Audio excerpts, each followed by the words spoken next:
All right, my friends, I'm going to make a entire video about the revolutions and the two industrial revolutions, and then I will put questions on here. Again, this is optional, so don't think you open it up and you have to do it all. So we'll get started, and it'll go through all the topics of 5.2. I really think you need to double down on Unit 4, the maritime empires, Unit 5, the revolutions, and Unit 6, imperialism, because they're all connected to one another. So they could have, and they're all, trying to think, they're all the same. Well, the revolutions and Age of Imperialism are 1750 to 1900. Unit 4 is 1450. The Far Morrow map was 1453. Columbus was 1492 his voyage, and then Cortez was like 15 teens in that region. And Pizarro was like 1532. He conquered the Incas. So they're all, because Unit 4, 1450 to 1750, and then Unit 5 and 6, 1750 to 1900. If I had to bet, it's a good chance Unit 4 through 6 is where your questions are going to come from. So again, you're all going to, chances are you're going to have, well, you can't all get different questions. They're going to have 4 different sets of DBQs they send out. So again, you don't want to be Google chatting with one another, but you do want to go through your notes, and hopefully you've looked and saw how I gave you little tips on how to find stuff. So without further ado, let's go through these topics, and I'll put in questions later.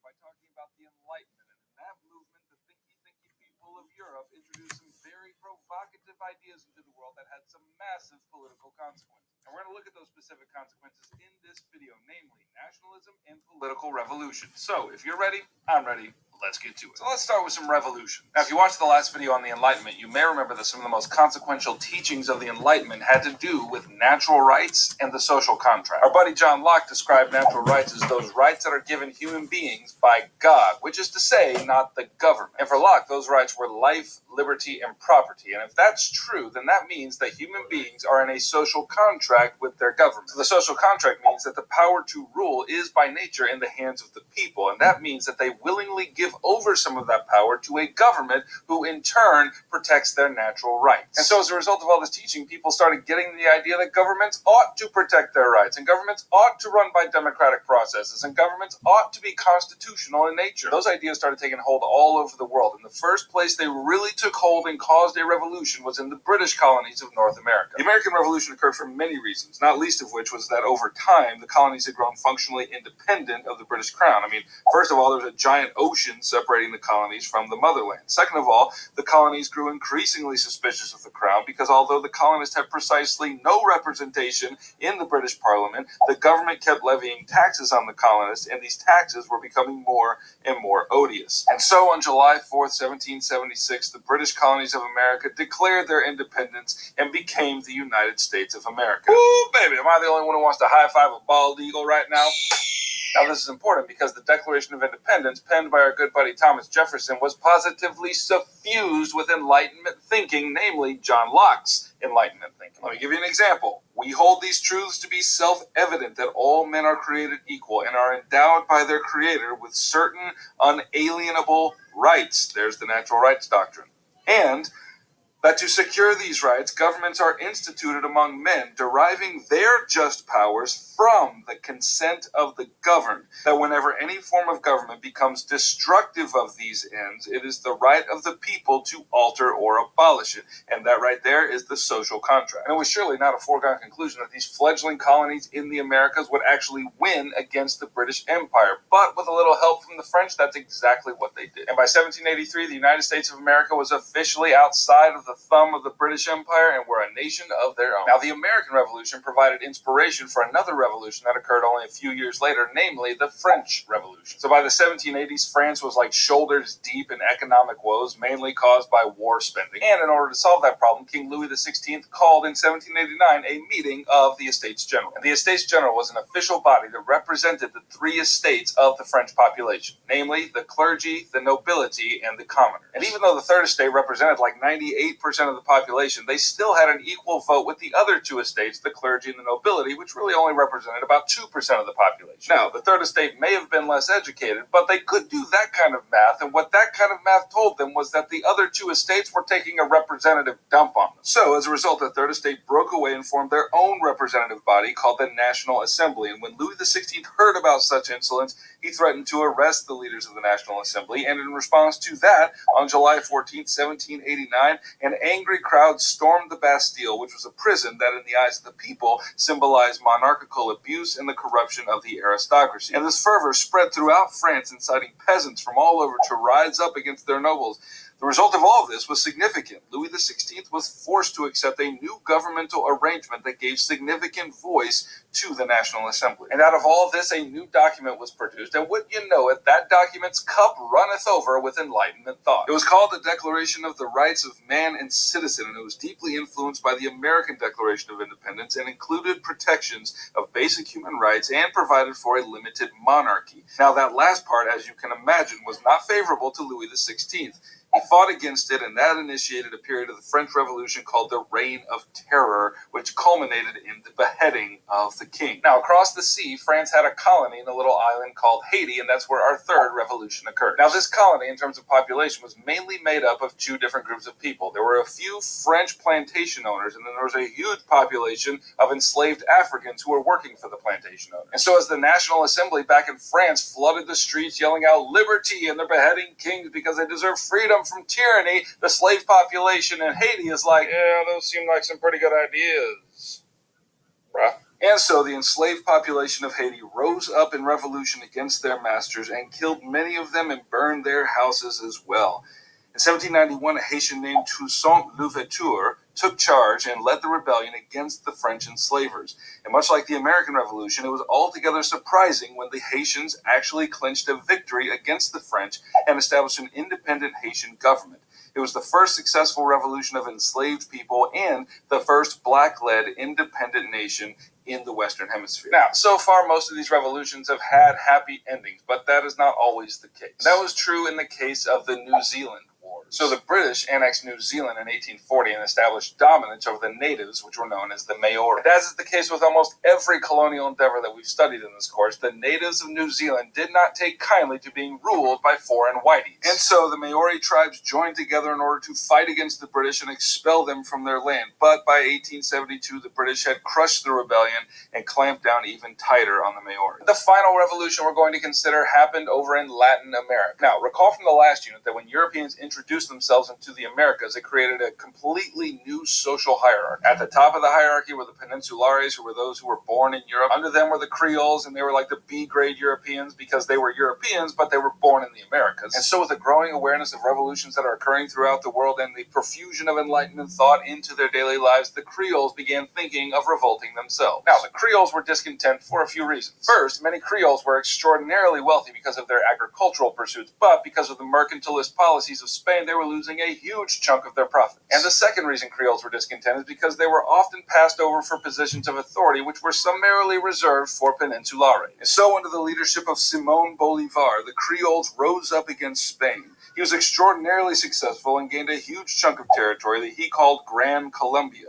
And this movement, too, had a document that outlined its values, and those values were shot through with Enlightenment thought. In Bolívar's letter from Jamaica, he argued for the necessity of constitutional republics, of natural rights, and for democratic ideals in the governing of the people of Latin America. Okay, those are the big revolutions occurring during this time period, but there's also something at the core of all these revolutions that all of them share, and that is a sense of nationalism. In case you forgot, nationalism is like a force that binds people together who share the same ethnic identity and language. And when people start feeling that, they often long to be united under a single political unit. So the last thing we need to talk about in this video is how nationalism led to the unification of Italy and the unification of Germany. And these unifications weren't really revolutions, but they did draw energy from the same sources. So let's begin with Italian unification. So since the fall of Rome many centuries before, the Italian peninsula had been divided into independent and competing states. So in 1848, the prime minister of one of those states, by the name of Count Cavour, led the charge to unify Italy under his house, the House of Savoy. Now, since this house was the only native Italian dynasty, it only made sense to him that the entire nation ought to be united under his rule. And long story short, through strategic alliances and battles, he was able to unite Italy. And German unification was somewhat similar. In 1848, the Prussian leader Otto von Bismarck engineered 3 wars that united the German people in spirit against the enemy. And in 1871, he united them in a nation when he founded the new unified German Empire. All right, that's what you need to know about revolutions and nationalism for Unit 5 of AP World History. If you feel an identification with the people of the Heimler Nation, then let us unify under the banner of Heimler's history and subscribe. If you want this video to cause a revolution in history learning on YouTube, then hit the like button and watch it take over. If you want to help support this channel and get all the benefits of citizenship in the Heimler Nation, then go on over to Patreon and join the generous folks who keep this channel going. Heimler out.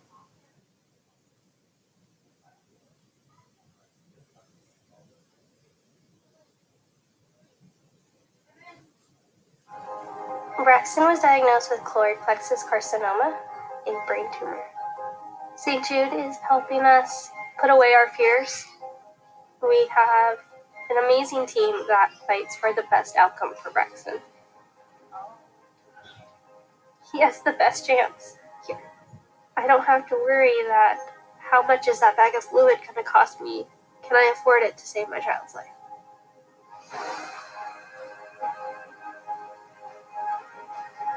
The donations, they're paying for me to live every day with my son, stress-free, and enjoy every day with him. I wish there was a word bigger than thank you, more close to the heart, because thank you's not enough. They've given me hope. They've given me my son.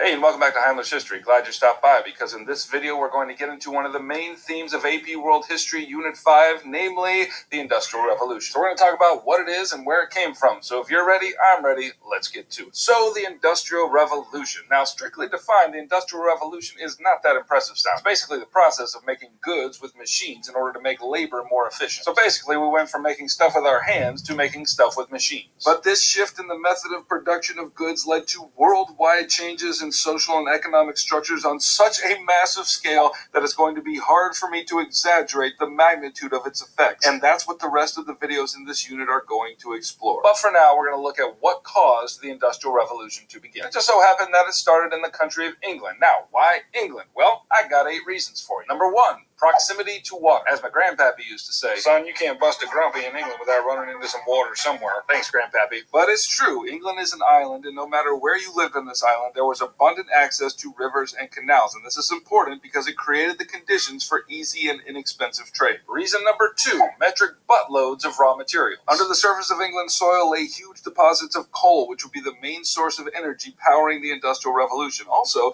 there were abundant deposits of iron, which, thanks to new methods of separating iron from its ore, was used to create the infrastructure of the Industrial Revolution. Reason number 3, increased agricultural productivity. So there were some significant advances in agriculture during this time that increased harvests abundantly. A new method of planting was embraced, namely crop rotation. This was kind of a big deal because if you plant the same crops in the ground year after year, those crops are going to use the same nutrients in the soil, and after a period of time, that soil isn't going to be fertile anymore. But if you rotate crops, that is, you plant different crops in the soil year after year, then they're using different nutrients of the soil, and that makes the soil much more productive. Also, there was the invention of a new tool called the seed drill, which enabled farmers to place seeds in the ground at the exact right location and depth. Reason number 4, urbanization. Now, because of all these improvements in agriculture, there was more food available. And as is the case in most of world history, when there's more food, people will be making more babies, and that means the population increases. But combine that agricultural increase with an advancing efficiency in farming techniques, and you've got a bunch of people growing up on farms that no longer needed their labor. So the result of this was a huge migration of people from rural areas into the urban areas or cities. Reason number 5,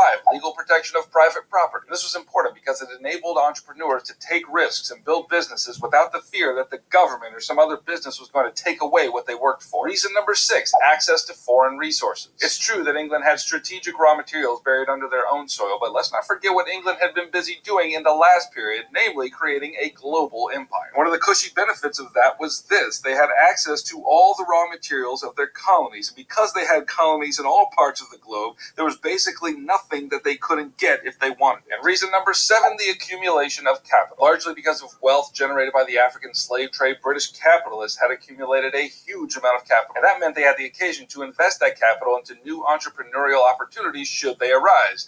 And they did. Okay, now those are 7 macro conditions that enabled the Industrial Revolution to occur. But let's zoom in and look at the 8th reason on more of a micro scale, and that is the advent of the factory system. So a factory is just a place where goods for sale are manufactured. But people have always made goods for sale. What makes the factory special? Well, what makes a factory special is that it's capable of producing those goods in mass. You see, prior to the factory, if a good was going to be made for sale, like a chair, an artisan or a skilled laborer had to make that chair from beginning to end, and that made the production of goods very slow. But here's where I introduce you to the father of the factory, Richard Arkwright. In 1769, he invented the water frame, and this was a wheel that you could stick in moving water and get it to spin. And you may be saying, so what? Well, wait a second. Let me further introduce you to James Hargreaves, who invented the spinning jenny in 1760. This little contraption made it possible for weavers to produce cloth at a much faster rate, and if you take the water frame and you hook it up to a spinning jenny, then baby, you got a machine making textiles faster than any human being ever could. And that was, in the simplest terms, the birth of the factory. But it wasn't just a method of production that changed, labor changed as well. Here's where I introduce you to Eli Whitney. He came up with the notion of interchangeable parts, and here's what that means. Whitney's application of this idea was to guns. Now remember, before this, people made things basically one at a time, so that trigger was made for that gun, and it wouldn't fit any other gun. But Whitney thought, why don't we make parts that fit every gun so that if a trigger goes bad on that one, then you can just put another standardized trigger on it. And so now the manufacture of goods was focused not on whole products, but on the individual parts of the products. And when that happened, it meant producers no longer had to rely on skilled laborers to produce their goods for sale. Instead, anyone could stand at that one spot on an assembly line and could fit that cog into that hole, and they could do it over and over and over again. And so with the combining of those new technologies and this new system of labor, the factory system was born. All right, that's what you need to know about the beginnings of the Industrial Revolution for Unit 5 of AP World History. If you feel like you've mined some valuable raw materials from this video, then hit subscribe and I'll keep making them for you. If you want to help create a video-based revolution for AP World History, then you can join the good folks on Patreon who help support this channel month after month. And if you do, you will get access to all the benefits thereunto appertaining. Heimler out.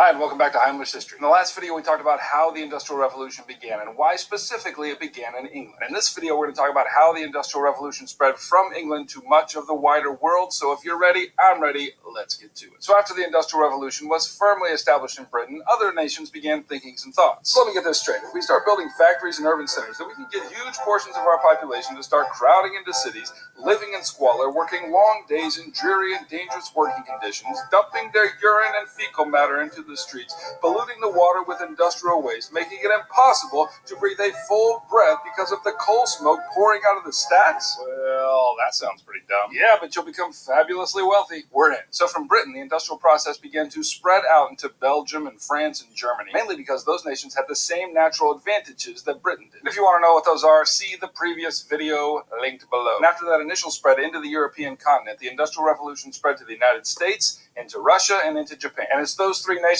that will be the focus of this video. So what did industrialization look like in the United States? Now, once industrialization came to the American shores, it wasn't long before the United States was the most powerful industrial force in the world. And the main reason for that is the huge waves of European immigrants began showing up on her shores in the late 19th and early 20th century.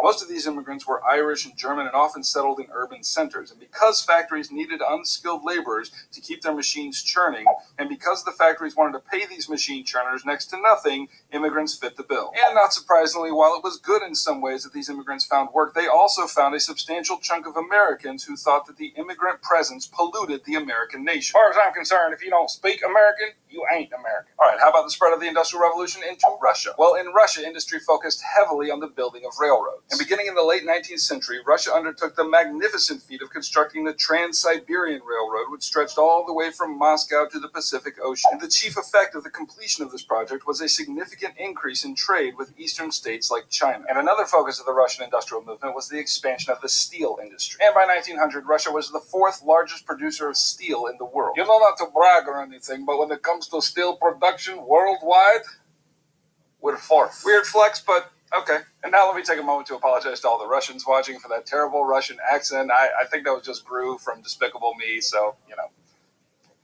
Sorry. Okay, what did the industrial look like as it spread into Japan? Well, here it was a little different because Japan industrialized not because they saw the Western industrial process and thought, oh, that's such a great thing, we've got to have it. Japan's choice to industrialize was a little more defensive, and here's what I mean by that. The Japanese possessed an ancient culture of which they were very proud, and when they looked at all the social and political and economic changes that came along with industrialization, the Japanese were smart enough to see that wholesale adoption of this new way of life would put their cherished cultural values at risk. But at the same time, Japan could see the writing on the wall, and they knew that there was no stopping this new wave of industry. It was becoming clear to them that the power in the world was gathering around these new industrial nations. So Japan decided to borrow some of those Western industrial techniques in order to make themselves viable in this new world order. But they only did it insofar as it kept those Western powers at bay from coming in and destroying their traditions and their culture. Now, as industrialization is taking over these places that we've just mentioned, there are still states that are manufacturing goods for sale, but not on the scale as these industrialized nations. And in this respect, an honorable mention goes to those Middle Eastern and Asian nations who continue to manufacture goods, but not on the industrial scale. And as a result, their share in the global manufacture of goods during this period declined. And let me just give you a couple of examples. First example, shipbuilding in India and Southeast Asia. Now, despite a revival of shipbuilding in this region at the end of the 17th century, the increasingly oppressive British rule in India especially meant that shipbuilding went on a severe decline. And one of the main reasons for this was that the British Navy went ahead and took over in the Indian Ocean. Second example, ironworks in India. Now, the ground beneath the Indian soil was rich with iron, and previous to this time, they prospered from it greatly. But again, because of the steep tariffs imposed by the British, the Indians found it was no longer really worth it for them to mine the iron and engage in any sort of economically meaningful metal work. Also during this time, there was an uprising in India against British rule. And long story short, the British began suspecting that much of the iron that the Indians were mining was being turned into ammunition to then be delivered into the bodies of the British, which they found incredibly rude. And so the British, for all intents and purposes, shut down the Indian iron industry. And by the early 1800s, that industry was basically non-existent. And that meant there was all the more room for the industrial powers to flex. Okay, that's what you need to know about the spread of the Industrial Revolution from 1750 to 1900. If you're new here, then go ahead and subscribe, and I'll keep making videos for you. If you want to see more of this bald, bearded, gap-toothed man talking about history, then click right here, and all your dreams will come true. And finally, if you want to help support this channel, then there's a link to Patreon right there, and you can join the generous folks who keep this channel going month to month. Heimler out.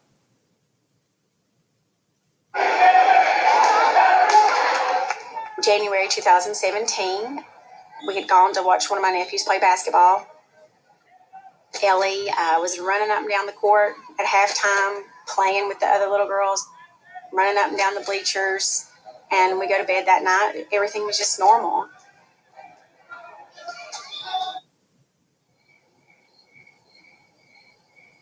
But around 10 o'clock, she woke up telling me that her legs were hurting.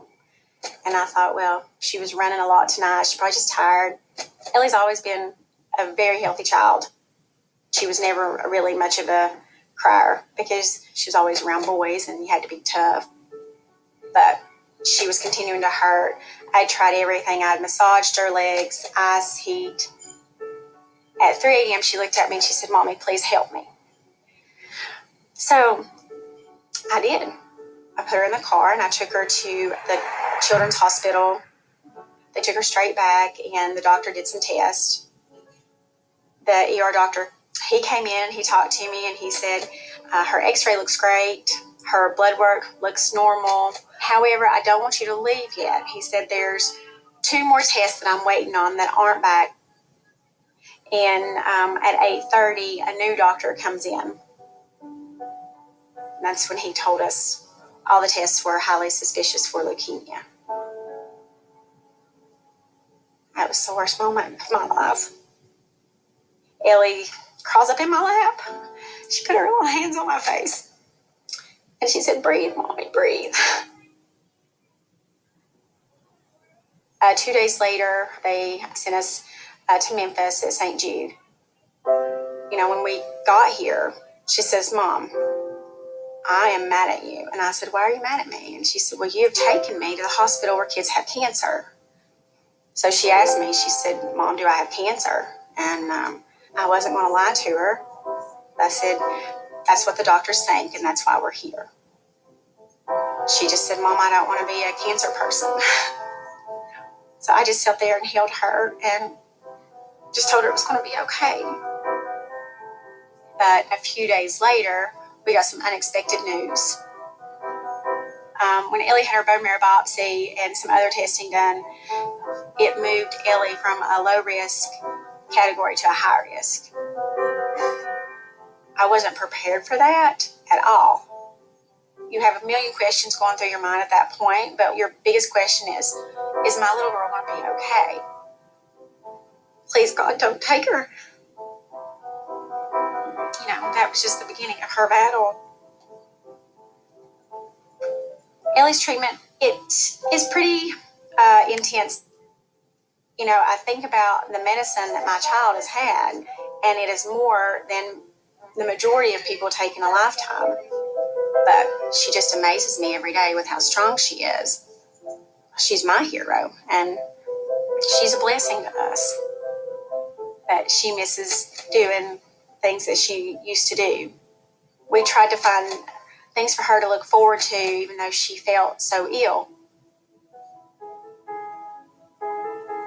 The thing that seemed to bring her the most joy every day was a trip to the mailroom.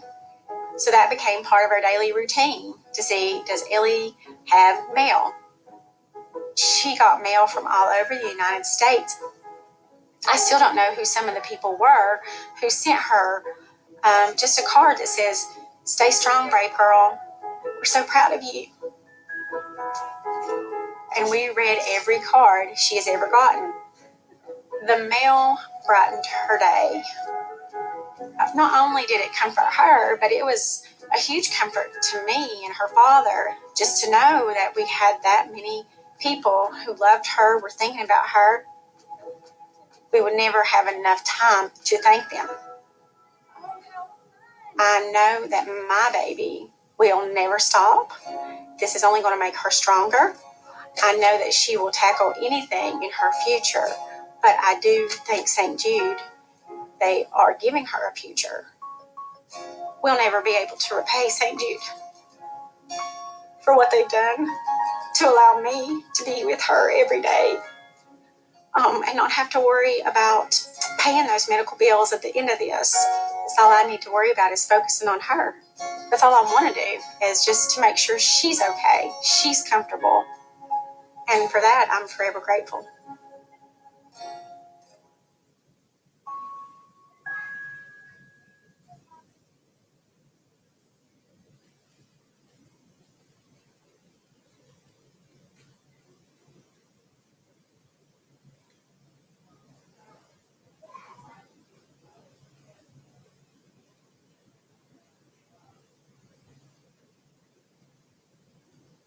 Hey, and welcome back to Heimler's History. In these last few videos, we've been talking about how the Industrial Revolution began and how it spread. We've been saying that the Industrial Revolution was a massive change in world history, and no small part of that change was the technology that made it possible. And so in this video, we're going to be talking about technology in the Industrial Age. Let's get to it. Now, let me begin by telling you that there are, in fact, two industrial revolutions. And roughly, they're distinguished two ways. The first, they're distinguished by time periods. The first one happened first, and the second one happened second.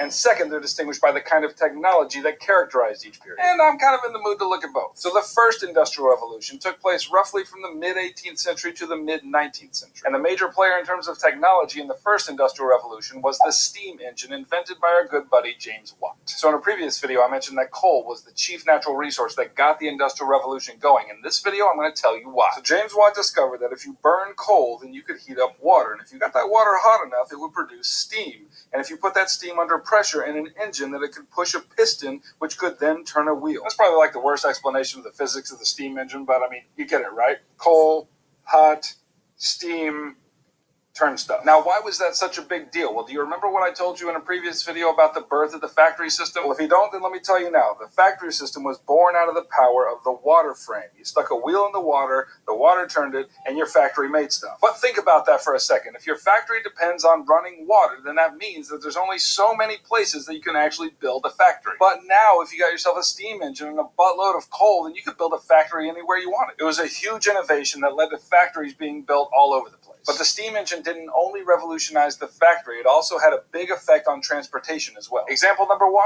ships. As you may remember, up till this time, ships are powered by wind blowing into sails. But if you stick a steam engine on the ship, then it doesn't matter if the wind is blowing from this direction or that direction. You can go wherever you want because you don't need the wind anymore. And this had a big effect on trade. Rivers had long been used by merchants as one of the most efficient means to move goods to different places. But the problem is, rivers only flow in one direction, so you either had to row back upstream, which was very inefficient, or tow it back upstream from the shore. But pop a steam engine on a trade ship, and now you can float that puppy downstream and then chug your way right back up. Easy peasy lemon squeezy. And so as a result of steamships, trade in all industrialized nations increased. Example number 2. Locomotives. Lay some railroad tracks, shove a steam engine in a locomotive, and that thing can pull crazy amounts of goods back and forth across a landmass. And again, this had some major effects. In Russia, the completion of the Trans-Siberian Railroad meant a flourishing trade with eastern states like China. And in the United States, the completion of the Transcontinental Railroad meant a big boom in trade across the country, and it facilitated significant migrations of people from the east to the west,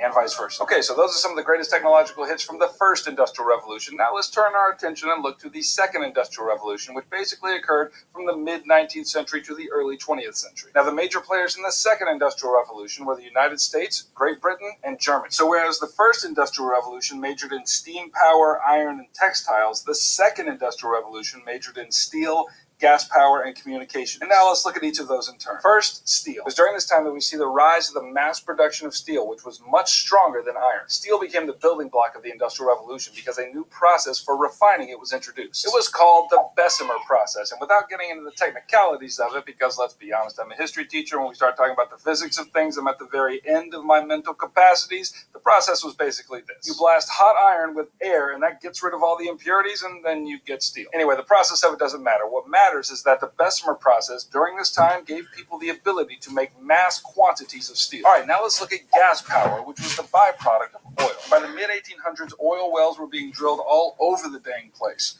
Once the raw oil was in hand, then it could be refined and separated into kerosene and gasoline. Kerosene was used widely as a way to power lamps in people's homes, but it was gasoline that took over as the main benefit of oil extraction.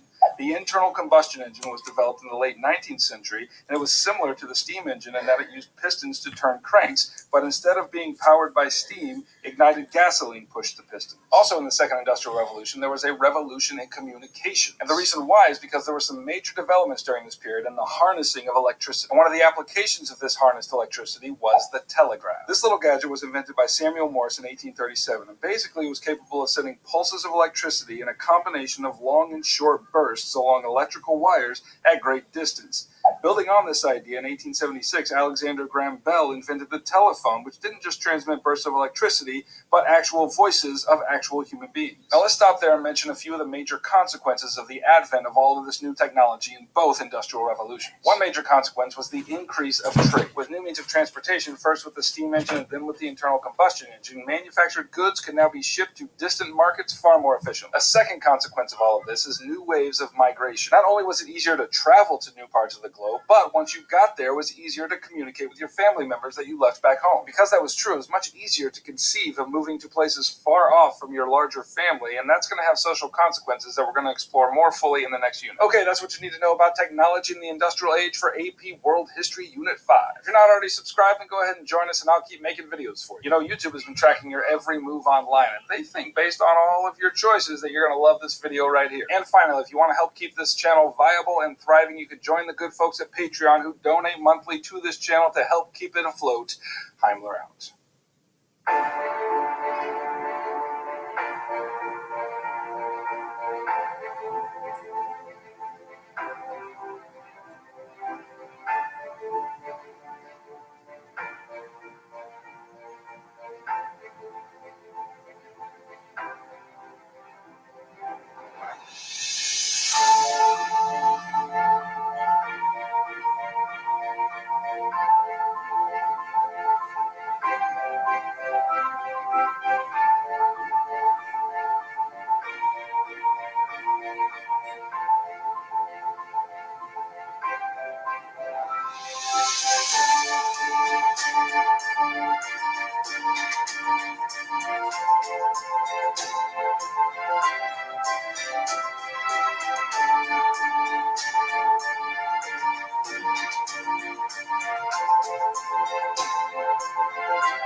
I like to take things apart, so I wanted to get to the bottom of everybody saying that these are just water vapor. Here's what's actually in here.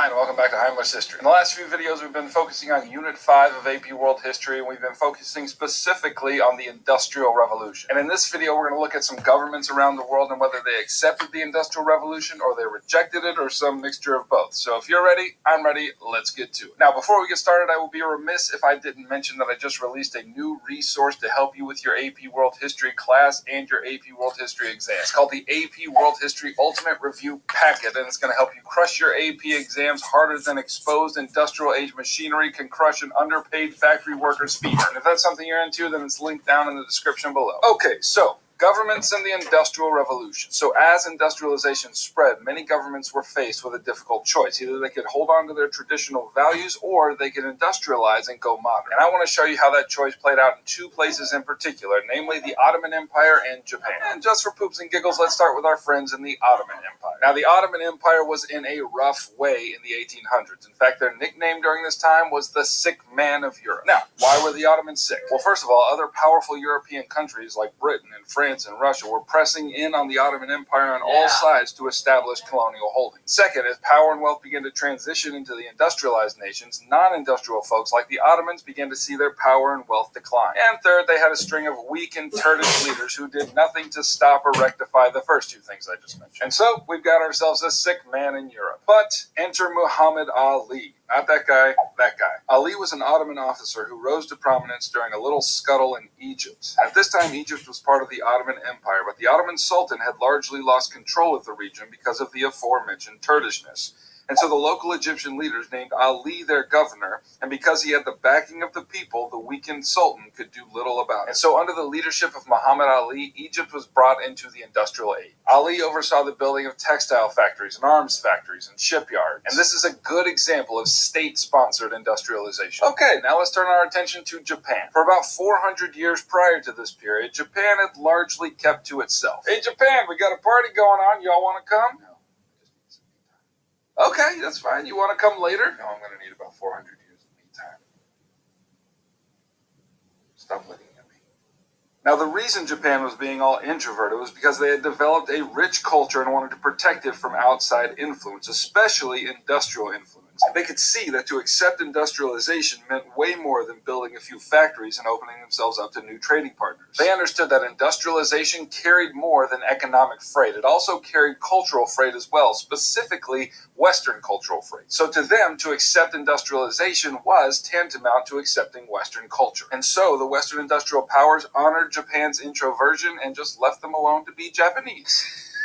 Wouldn't that be hilarious if they were like that? No, I mean, if you recall, part of being an industrial nation is that you're making metric buttloads of goods for sale on the market. And when the people living in your country no longer have enough money to buy your stuff, you gotta find other markets. Our people told us they've had enough of our manufactured crap. Y'all want some? No. That's hilarious, because when you say no, I'm really hearing yes. And so Western powers began to press Japan hard to open its borders to trade. And maybe the most flagrant example of this happened in 1853 when the United States came knocking on Japan's door. And that year, a naval fleet of American destroyers floated into Japan's harbors. Commodore Matthew Perry got off the ships and asked Japan to open their doors to trade with the United States. And Japan said no. And after that, I could just imagine Perry taking his Japanese negotiators out on a little walk to show them his ships. Man, look at the guns on those ships. You know, those are the new Puxan shell guns. Those things could destroy whole towns and just leave everything in utter destruction and devastation. Anyway, good talk. So, needless to say, when Perry returned the next year, Japan opened their borders to trade with the United States. However, Japan quickly decided that they weren't going to be the victims of Western takeover like they saw happening in China. So, Japan went on the offensive. If they were going to be forced to trade with Western powers, at least they could take steps to guard the culture that they cherished. And how would they do that? By industrializing. Wait. What? They decided to industrialize just enough so they had the strength to protect the culture that they cherished. And so the process of Japanese industrialization and limited westernization became known as the Meiji Restoration. And let me tell you about a few government-sponsored reforms that occurred during the Meiji Restoration. They built railroads and regular roads. They abolished the long-standing social and political system of feudalism. And finally, Japan established a constitutional monarchy. And they paid for all this by jacking up taxes across the nation. And so there you have a second example of government-sponsored industrialization. All right, that's what you need to know about Unit 5, Topic 6 of AP World History. If you want to get the AP World History Ultimate Review Packet, here it is. If you want me to keep making these videos for you, then subscribe and come along. And finally, if you need any more help in Unit 5, then here's a playlist that will make all your dreams come true. Heimler out.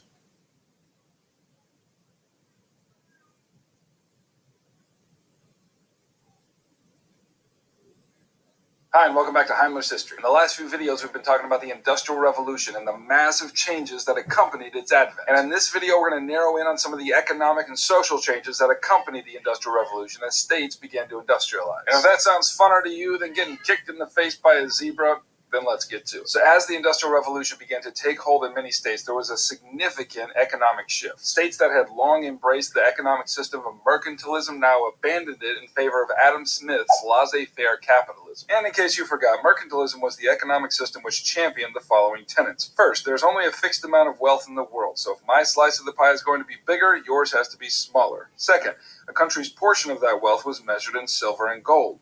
Third, in order to accumulate more silver and gold, a state had to maintain a favorable balance of trade, by which they meant more exports than imports. And fourth, colonies existed to serve the parent country by sending raw materials and buying manufactured goods. Now, all of this required heavy government intervention. Now, free market economics, or capitalism, which aren't exactly the same thing, but for our purposes we'll use the terms interchangeably, posits that there is no limit on the creation of wealth. Furthermore, people should be left alone to make economic decisions by the forces of